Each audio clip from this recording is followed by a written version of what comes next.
Combi Family, épisode numéro 43, c'est votre rendez-vous hebdomadaire de tickets perdants.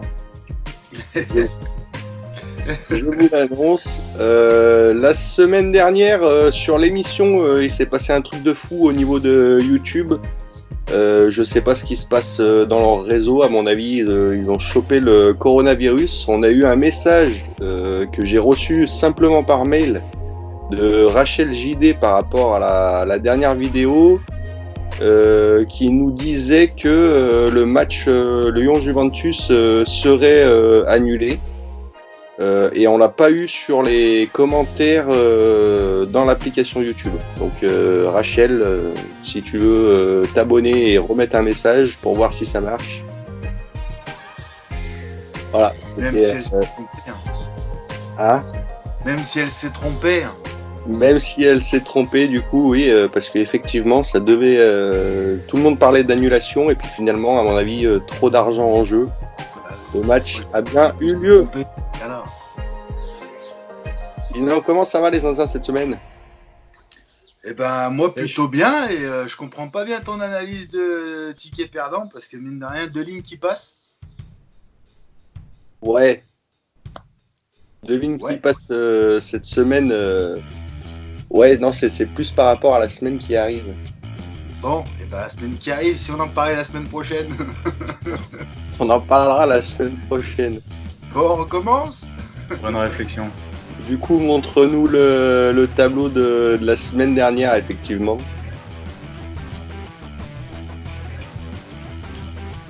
Voici, le voilà. Eh ben, c'est beau, hein. C'est pas mal. C'est pas mal.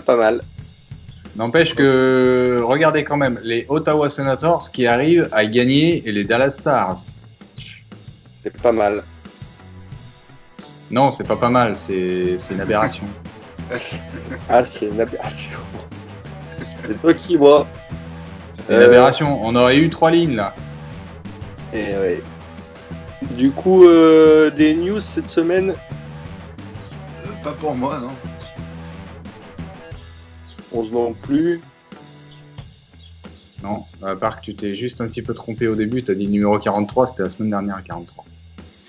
Ah, bon, on recommence alors. Vas-y. Numéro 44. Mieux. Non, juste peut-être un petit mot sur la Champions League là, qui s'est déroulée mardi-mercredi. On a eu un Lyon plus que rugissant, il me semble. Ou alors une Juventus qui n'a pas trouvé de trou de souris, quoi. Bah, pour moi, mon analyse perso, on a eu un Lyon bon pendant 30 minutes en première mi-temps, autant défensivement qu'offensivement. Et après, on a eu surtout une Juventus de Turin qui n'a pas eu de réussite, quoi. Parce qu'ils n'ont pas cadré une fois en 90 minutes.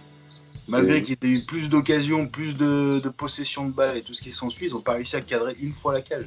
Ah, c'est juste incroyable. Et je crois que du coup, ça a mis fin à une série de 11 matchs pour Ronaldo sans but. Non, je pense pas ça. Avec but, je veux dire. Je crois qu'il a fait une série de 11 matchs où il a marqué. Ah, peut-être. Je suis pas au courant là-dessus. Peut-être. Il me semble. Et ça met fin à sa série, quoi. Enfin, en tout cas, c'était contre toute attente, je pense, parce que Lyon, ils étaient franchement pas à la hauteur de la Juventus. Et est-ce que c'est des dessous de table ou pas des dessous de table? On en reviendra toujours au même avec le père Olas et tout ce qui s'ensuit. Est-ce que Lyon n'est pas meilleur sans ses attaquants, sans ses bons joueurs? Ben, je sais pas, mais en attendant, le Bruno Guimaraes, là, c'est un super bon joueur et il l'a prouvé face à la Juve, hein. Milieu de terrain, ça a bougé sec, hein.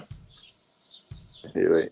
Et le deuxième match de la soirée de mercredi, c'était le Barça à Naples. Ouais. On a eu un Barça très mou. Le Barça, pour moi, est décevant.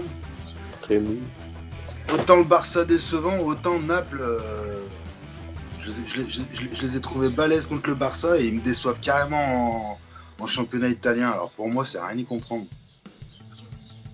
C'est un Barça sauvé par Griezmann, quoi. Il a sauvé le match, quoi, parce que sinon c'était mou. Hein. Messi qui touche pas un ballon en première période. Ouais. Il a mis le feu deux fois en deuxième période, mais c'est tout, quoi. Une soirée à oublier, quoi. Voilà, exactement. Du coup, on va passer sur nos matchs de samedi, si je ne m'abuse. Tu ne t'amuses pas. Je vais commencer avec mon match de NBA qui est un match un peu compliqué comme d'habitude, j'ai envie de dire. Les Clippers contre Les Nuggets. les Nuggets.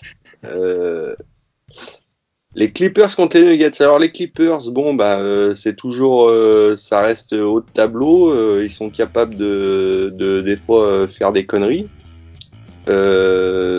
Cela dit, à domicile, j'ai joué la cote parce que c'est vraiment une belle cote, mais qui en dit long sur le risque du match.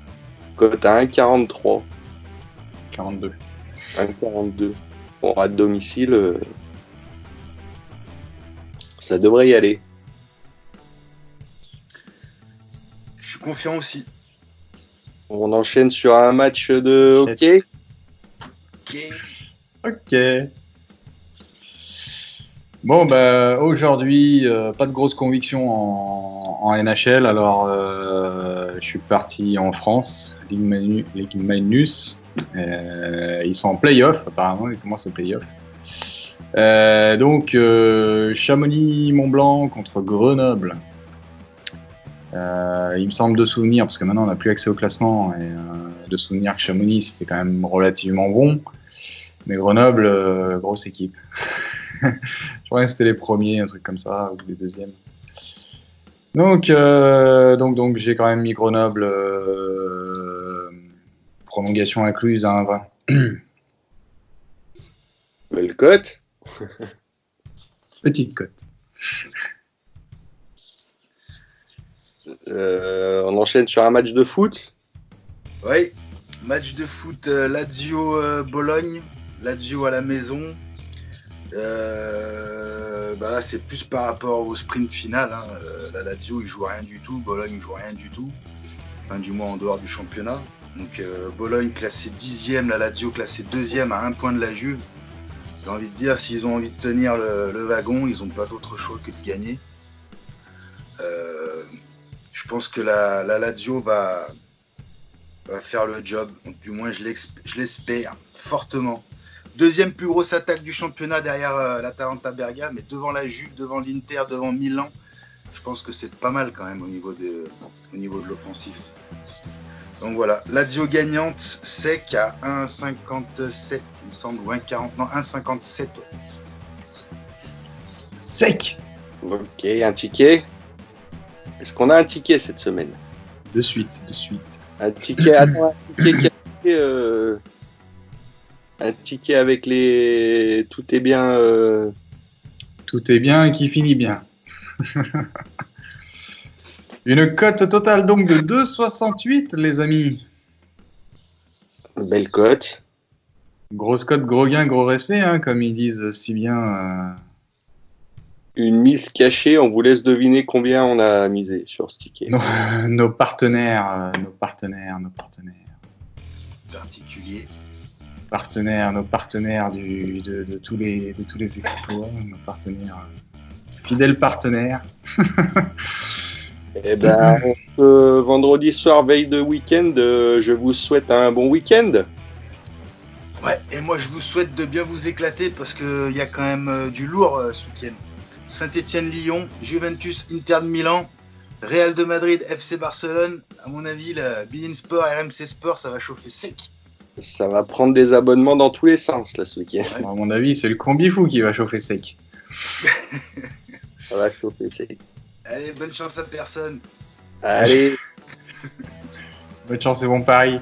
À plus. Ciao.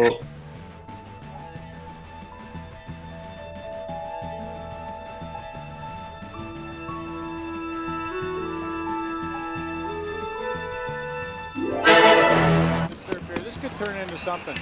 You could just sense it, couldn't you?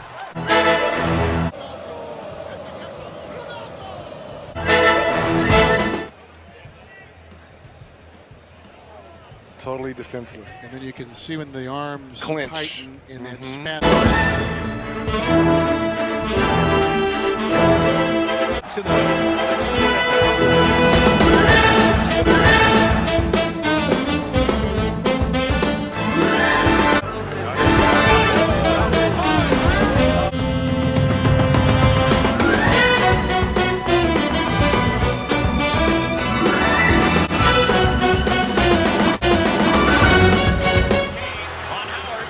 Lots of moves. Yes! L'erreur. Camara, le chef-d'œuvre! Le chef-d'œuvre de Christophe. DeRozan mishandled, got advantage.